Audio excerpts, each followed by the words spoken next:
Write What You Know, the storytelling program on Bizz 99.9 FM Substitute Radio. I'm your host Geoff Walker. Welcome and thank you for joining me. Today we will be reciting a short story called A Worn Out Innocence. Enjoy the story.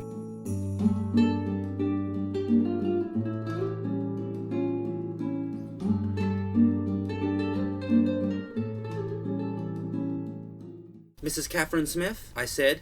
Yeah, that's me, the woman said. Can you please come with me? There are a couple of questions I'd like to ask you, I said. She slowly stood up. Her bones looked weak and brittle. Once she got to her feet, she was able to walk properly. I opened the door to the interview room next to my office. She walked in. Instinctively, she sat down on one of the seats in the room. I walked into the room and closed the door. As this is not an official police interview, I didn't turn the voice recorder on. Mrs. Smith, thank you for coming, I said as I took a seat opposite her across the table.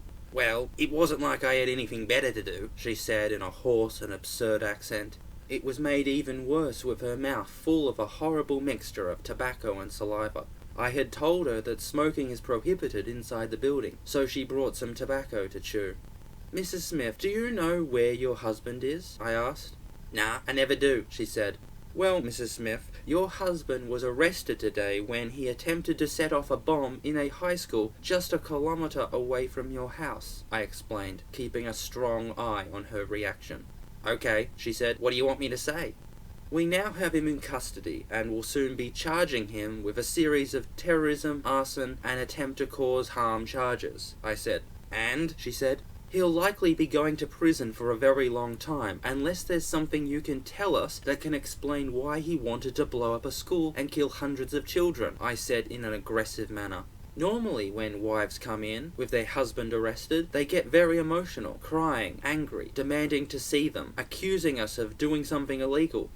But Catherine Smith, wife of Jack Smith, is just sitting there. She either doesn't care or isn't surprised over her husband's arrest.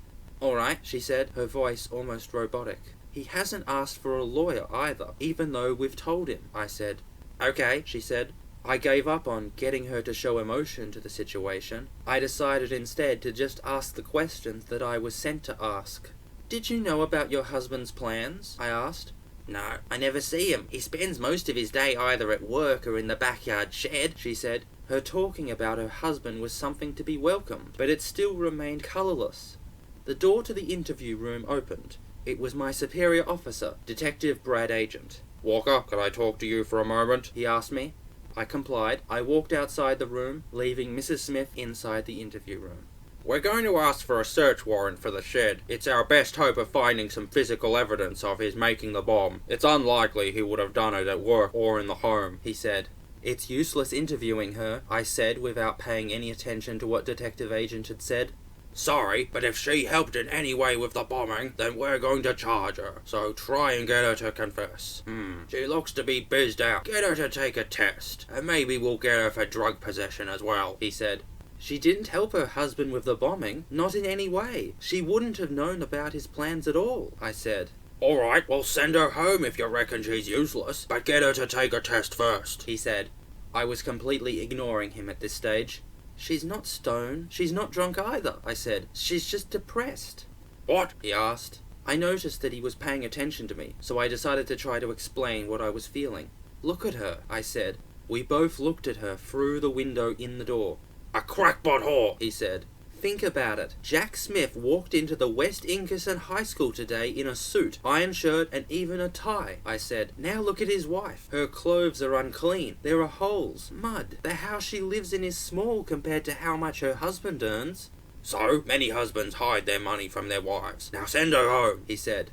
I was furious at the detective. I had a strong temptation to throw a punch at him. Can't you see that poor old woman? I yelled at him. It's not just that she's needlessly living in poor conditions. This woman, Catherine Smith, has been suffering a terrible life. She was born in the wrong generation. 2 generations too late to be around when men were actually gentlemen. She was in the middle of that horrible era where women were only there for wifehood and motherhood. Both her husband and her father were brought up and acted like perverted bastards. They both raped her, hit her, and abused her. To make matters worse, her mother died when she was 16, so she lost her female role model just when she needed one the most. She was also a generation too early to be a part of the female liberation movement. This means she'll watch her daughters do what she couldn't, stand up for herself. Though how could she when her world was entirely male-dominated? Don't you see, detective? She has lived such a useless life. She married a violent and sexually disgusting man, only because A, single women were outcasts, and B, she needed the financial support when her father kicked her out of the house. Spending a life of simplistic household duties has destroyed her talents. All that potential. She was such a bright girl. They've been wasted away through no fault of her own. She has an IQ of half of what it could have been. Feeling so useless, she's been led into an addiction to alcohol and smoking. She's never had any other illicit drugs. She could never afford them. She's got 2 young children to feed, house and clothe.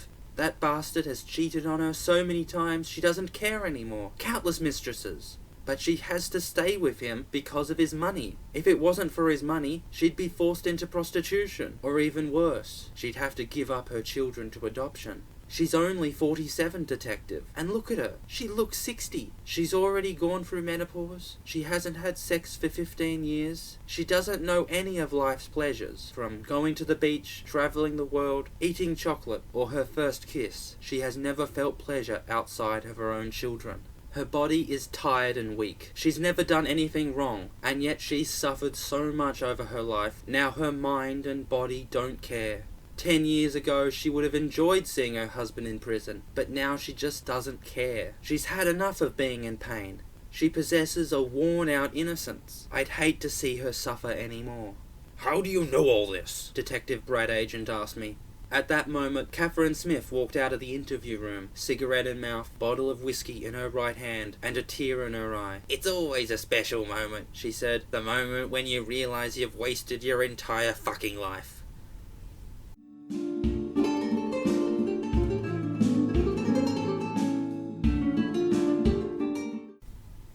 "Hey, Chris, what are you—" Kirsty began asking, but she stopped once she noticed what was going on. After 2 or 3 minutes, I released my hands from the firm yet pleasant embrace I had around her. I needed it, and she'd never refuse me one. Kirsty, naturally confused, wasn't sure what to say. She ended up saying, what was that for?" "Sorry, but I just really wanted to hug you," I said in a big and loving smile. "Oh, how sweet," she said, giving me a smile back just as big and loving, with a little bit of flirtation she added on herself. She opened up her arms, offering another. I complied. "Everything all right?" she asked. "I'm so worried, scared, about the world. It's bringing me to tears," I said. She pulled out with concern. "Are you okay?" she asked. "Don't ever leave me. I love you too much," I said. "Oh, is that all?" she said. This time her smile was a mixture of calming nerves and simplified adoration. "Of course I won't, and I love you too." Once again, we lock our arms around each other in a passionate hug, though I can't remember when we stopped.